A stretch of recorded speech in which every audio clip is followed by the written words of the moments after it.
In the winter of 1925, a blizzard buried the town of Eldridge alive. The Rockies had always been a place where nature ruled without mercy. For folks in Eldridge, a small mining town nestled deep in Colorado's peaks, snow was just part of life. They'd seen drifts pile up to rooftops and winds howl like wolves. But nothing prepared them for the White Veil, a storm that swallowed the world in ice and silence. This is the tale of that nightmare, and viewer discretion is advised. Eldridge wasn't much, a cluster of wooden cabins, a general store, a saloon, and the old silver mine that kept everyone fed. Population, maybe 200 souls, tough as nails from years of digging into the earth. The mountains around them rose like jagged teeth, trapping cold air in the valley. Winters here were long, but predictable. Snow came in waves, blanketing the pines and freezing the streams. Folks knew to stock wood, salt meat, and kerosene lamps. The mine shut down when the ground froze too hard, giving miners a break to huddle by fires and tell stories. But mountains, like oceans, have their own moods. The Rockies span over 3,000 miles, from Canada to New Mexico, with peaks topping 14,000 feet. Eldridge sat at 9,000 feet, where air was thin and storms could brew fast.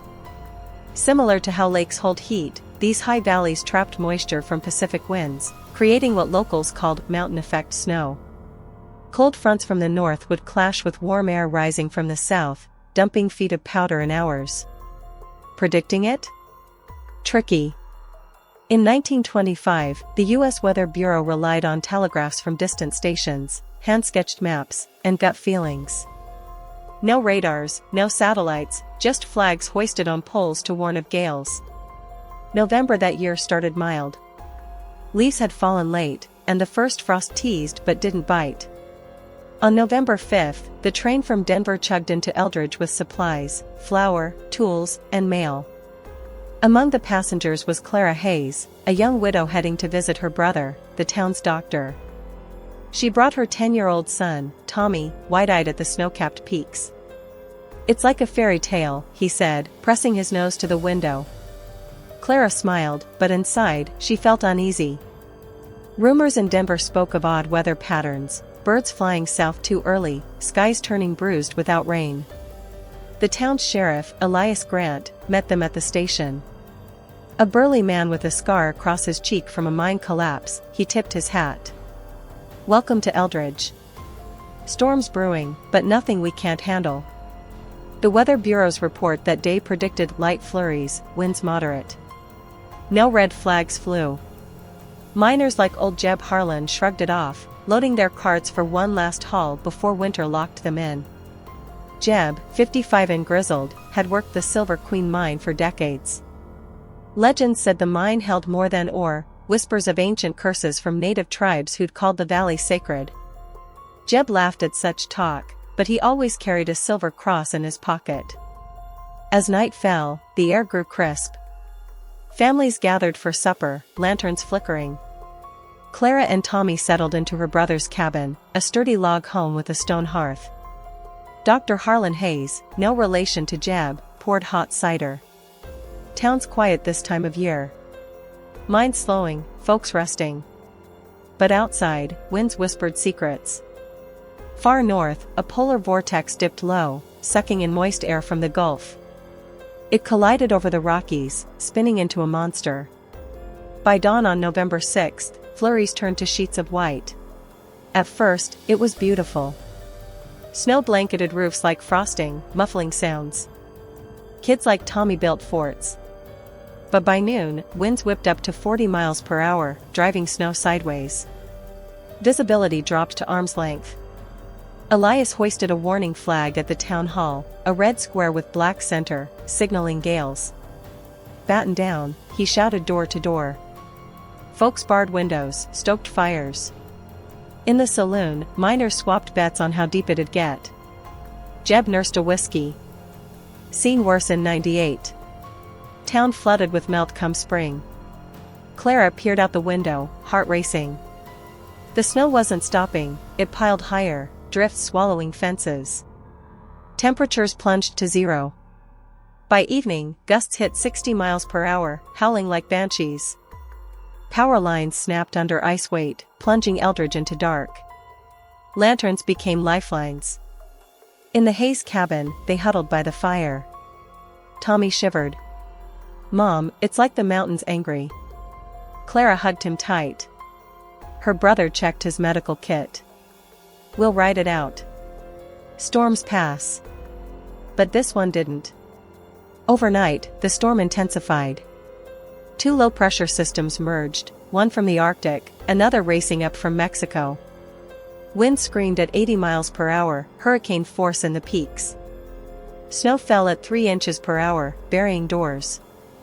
Waves of white crashed like ocean surf, but frozen and silent. The White Veil earned its name, a curtain of ice that blinded and buried. Jeb Harlan was alone in his shack near the mine entrance. He'd ignored Elias's warnings, figuring he'd hole up with his dog, Rusty. As winds battered the walls, he heard something odd, not just howls, but scratches. Like claws on wood. "Wind playin' tricks," he muttered. But Rusty growled, "Hackles up." Jeb grabbed his rifle, peering out. Nothing but white. Then, a thud. The roof groaned under snow weight. He shoveled frantically, but more fell. Exhaustion hit, he dozed by the fire. In town, panic stirred. Elias trudged through waist-deep drifts, checking homes. At the general store, owner Mabel found her roof caving. "Help," she cried.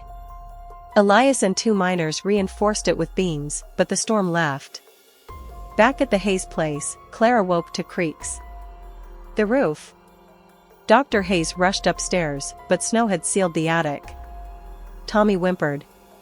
"I hear voices, Mom." In the wind. Clara shushed him, but she heard it too, faint whispers, like echoes from the mine. By November 7th, Eldridge was entombed. Snow depths hit 10 feet, with drifts to 20.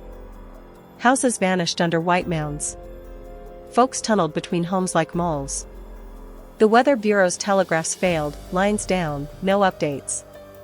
Isolation set in. Food rations began. Elias organized a town meeting in the saloon, the sturdiest building. "We dig out paths, share supplies. Rescue from Denver'll come when it clears." But doubts crept. Whispers of the old curse grew. Legends said the mine disturbed spirits, ghosts of trapped miners, or worse, Wendigos from native lore, hungering in blizzards. That night, the first twist struck. Jeb Harlan vanished. Elias found his shack buried, door ajar. Inside, fire cold, Rusty frozen stiff. No sign of Jeb, just tracks, human-like, but elongated, leading to the mine. Avalanche, someone guessed. But no slide marks. Clara overheard, fear gnawing. Tommy drew pictures of shadowy figures in the snow. Winds eased slightly on the 8th, but snow kept falling. Temperatures dipped to -20. Frostbite claimed fingers. Dr. Hayes treated victims in his cabin. Clara helped, boiling water, bandaging. But supplies dwindled. "We need to raid the mine stores," Elias decided. A team of 5, including Dr. Hayes, geared up, coats, ropes, lanterns. Clara begged him not to go. "It's suicide." He kissed her forehead. "For the town." The mine entrance loomed like a black maw, half buried. Winds had sculpted eerie shapes, frozen fingers reaching. They shoveled in, lanterns flickering. Inside, tunnels twisted deep, air stale. "Stores are 200 feet down," Elias said. Echoes bounced, drips, creaks. Then, a low moan. "Wind," a miner whispered. They pressed on. Halfway, lanterns dimmed. "Oil low," Dr. Hayes noted. Shadows danced. Suddenly, a rumble, ceiling collapse? No, footsteps. Heavy, uneven. The group froze.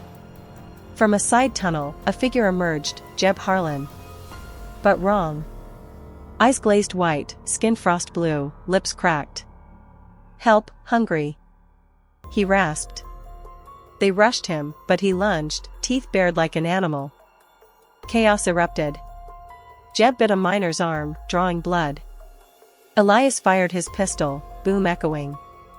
Jeb crumpled, but as they approached, his body twitched unnaturally. "What in God's name?" Dr. Hayes gasped. Twist revealed, Jeb wasn't alone. Whispers grew, dozens of shapes in the dark. Ghosts? No, victims of an old cave-in, preserved in ice, awakened by the storm's dig. The curse was real, the white veil unearthed a frozen tomb. Miners from 1880, starved, driven mad, now Wendigo-like, craving flesh. The team fled, grabbing what supplies they could. One miner fell, screams echoing as shadows swarmed. Back in town, they barricaded. Elias confessed, "The mine's alive. Those things, they're coming." Panic spread. Clara clutched Tommy. "We fight," she said, grabbing a poker. Night fell, winds roaring anew. Scratches at doors. Figures in the snow, pale, gaunt. Elias led defenses, boarding windows. But the creatures were clever. One mimicked a child's cry, luring a woman out. Gone. Twist 2, Clara discovered an old journal in her brother's desk, from the 1880 miners. It spoke of a ritual, binding spirits with silver. The mines or wasn't just wealth, it warded evil. Dawn on the 9th brought horror. The saloon siege began. Creatures battered doors, howling. Inside, 50 survivors huddled. Elias melted silver bullets. Clara, brave, led a chant from the journal, a native prayer. Winds peaked at 90 miles per hour, shaking beams. A roof breach, creatures poured in. Fights broke, shots, screams, blood on snow. In the melee, Tommy vanished. Clara screamed, charging out. Through white hell, she tracked small prints to the mine. Inside, echoes of laughter, twisted. Deeper, she found him, cornered by Jeb's form. "Mom." Silver cross from Jeb's pocket, Clara hurled it. Flash of light, Jeb dissolved in frost. Rescue? The storm broke on the 10th, Denver teams arrived by ski, finding Eldridge half buried. Survivors, 120. Bodies, scattered, mauled. Official report, blizzard fatalities, animal attacks. But whispers lingered. The white veil claimed 80 lives, damages in millions. Simulations later showed winds rivaling hurricanes, snow totals 15 feet. Eldridge rebuilt, but the mine sealed. Clara and Tommy left, scarred but alive. Mountains keep secrets, and storms unearth them. If storms fascinate, check podcasts for more. Suggestions welcome. Support appreciated. Stay safe.